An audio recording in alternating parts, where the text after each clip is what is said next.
The statue of the late Mayor Frank Rizzo stands covered in raw eggs outside in Philadelphia on August 16.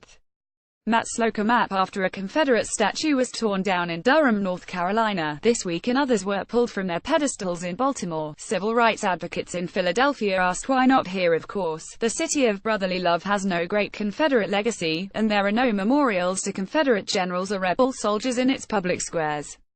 But there is a big, hulking bronze statue of the late Frank Rizzo, looming 10 feet tall, right in front of the downtown Civic Center.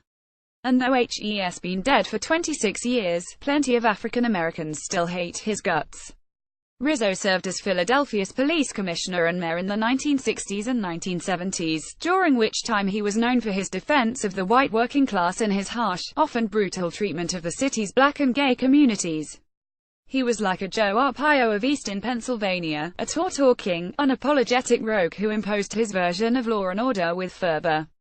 A growing group of activists, political leaders and others are calling for the statue of Rizzo to be hauled away after white supremacists converged on Charlottesville to demonstrate against the pending removal of a memorial to Confederate Gen.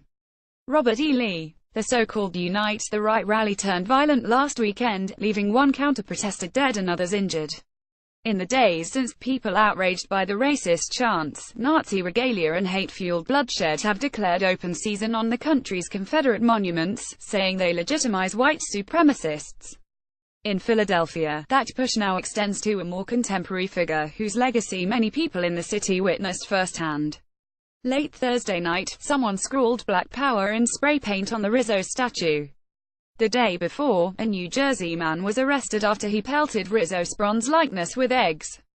Earlier in the week, police erected metal barricades and posted guards around the statue after protesters encircled it chanting "Tear it down." The added security wasn't enough to stop the vandals. Protesters face a police force during an attempt to take down the Rizzo statue on August 16. The effort to remove Rizzo's statue has been underway for more than a year, but it got a boost Monday when City Councilwoman Helen Jim tweeted that it needed to go. All around the country, we're fighting to remove the monuments to slavery and racism, Jim wrote. Philly, we have work to do. Take the Rizzo statue down. Shortly after, Mayor Jim Kenney signaled he was open to the idea. We think now is a good time to have that conversation about the statue's future, Kenney said in a statement Tuesday. We need to figure out the proper forum for that conversation in a serious, structured way, but now is the right time. Rizzo, who died in 1991 at age 70, was both literally and figuratively larger than life, standing 6'2" and weighing 240 pounds. Born to an Italian immigrant family, he dropped out of high school and joined the police force in his early 20s.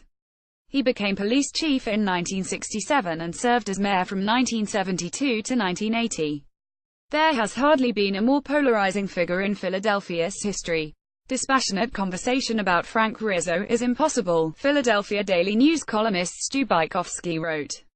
Rizzo's detractors say he terrorized blacks and gays during his tenure. They point to a long list of grievances. He used the N-word and anti-gay slurs casually. He led late-night raids on gay establishments that rarely resulted in charges. He sicked dogs on black student protesters, and in one notorious incident had his officers order Black Panthers to strip naked in the street during a mass arrest. Throughout his time in office, blacks regularly complained that they were being cheated of services and outright repression, the New York Times wrote in his obituary. Critics accused him of using tactics bordering on the dictatorial to suppress opposition and keep blacks out of middle-class neighborhoods, the obituary read. Frank Rizzo, 47, extends his hand to a visitor at his police office in January 3, 1968.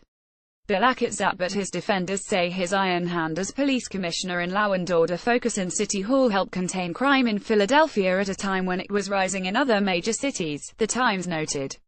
As the Philadelphia's first Italian-American mayor, he was a hero to the city's large Italian community, and many working-class whites came to view him as a champion of their rights. In 1978, when he announced he would seek a third term in office, Rizzo vowed to defend the rights of whites, who he said had been kicked around too long.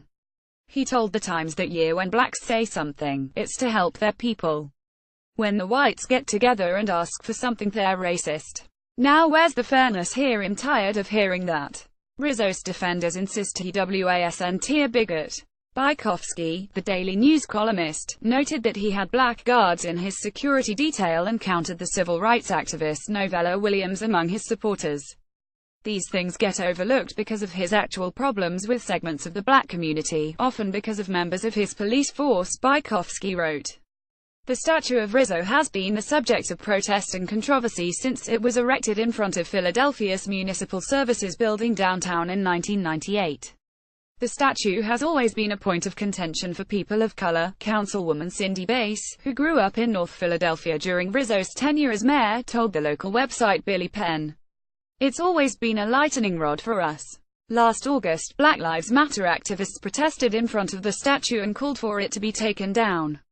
They carried signs that read, 'Rizzo the racist and lest we forget.'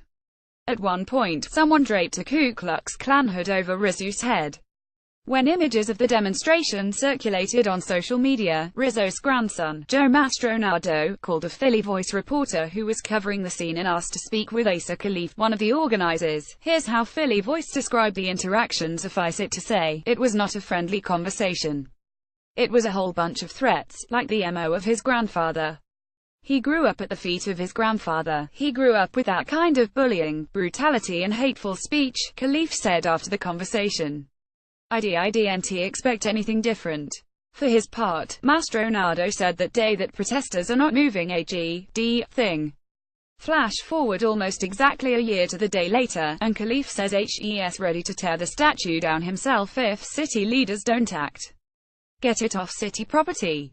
Put it in a museum. Put it at his son's house, he told Philly Voice. Just get it the F out of plain view. Rizzo's grandson responded to the threat to topple the statue by calling Black Lives Matter a domestic radical terrorist group. "They're going to do what they're going to do," he said. The city owns the statue, but it was funded and presented as a gift by the Frank L. Rizzo Memorial Committee, which includes Rizzo's family members, friends and supporters. It was created by artist Zenos Frudakis, who is known for his sculptures of major historical and cultural figures. The statue can't be removed or relocated without a formal proposal from the mayor's office, and the Philadelphia Art Commission would have to approve the decision, according to Billy Penn. Thousands of people have signed a petition to keep the statue in place, as CBS Philly reported this week. The petition was created by Mark Ferguson, administrator of a Facebook page popular among locals called Taking Our South Philadelphia Streets Back. "It's about principle," Ferguson said. "There's so much going on in this country right now, there's so many divided relations. This is not a symbol of hate." But even Ferguson is open to the possibility of relocating the statue.